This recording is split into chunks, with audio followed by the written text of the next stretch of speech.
You know, it's interesting. There's a study done recently that talks about how actually it's at the college level that a lot of women start to lose their, not their, necessarily their interest in leadership, but start to not see themselves as leaders.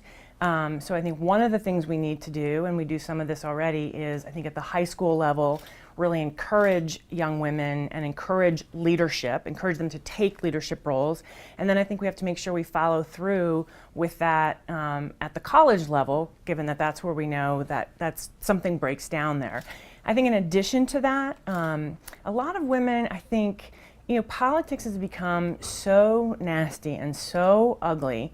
I think a lot of women are just too smart for that, frankly, whereas I think men, all think they should be president, and I say that as someone who loves men. I think women, find other ways to make change.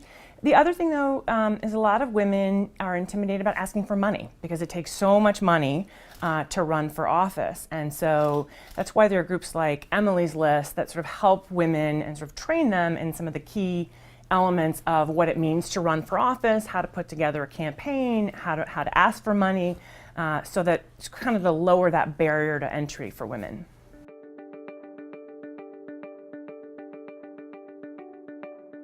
I believe we will have a woman president in my lifetime, which is exciting as a woman of color to have both a woman and a African American president, like to have lived through that. That's pretty awesome.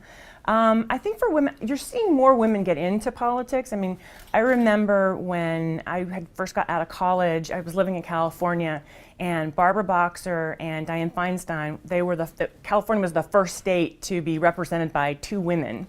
And now you have so many more women, both Republican and Democrat, in the Senate.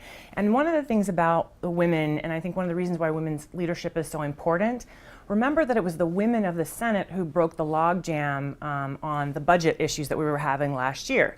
Part of that is because part of women's leadership and part of what the women in the Senate do, they get together on a regular basis. They have that personal and professional relationship where they can call on each other and to sort of help get things done. And so I think we'll see more women coming into office, in part because the more women see other women doing it, the more I think we start to think, okay, I can do that too.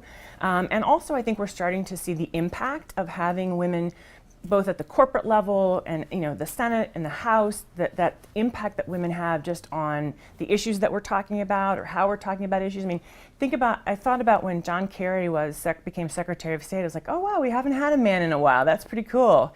So I think the more we see women in those roles, again, I think the more it encourages more women to get into it.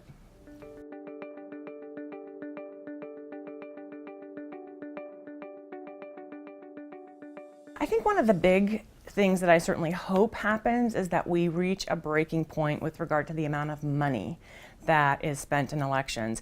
Because it does create such a barrier to entry for, I think, a lot of good people who would like to run for office and who probably would be great, whether they're mayor or in Congress or Senate, or the state legislature, but it's become so expensive. So I hope that, all the outside money, I hope there's a breaking point where the American people just say enough is enough. I mean, we're talking about in 2016, we're looking at billions. I mean, one organization, the Koch brothers, have said they're going to spend $1 billion, and the campaigns are planning on raising, unprecedented levels of money. So I'm hoping that we reach a tipping point and we kind of go back on Citizens United and say, we got to rein this back in, because I think it would mean in the future we would have more wonderful people wanting to get into public service.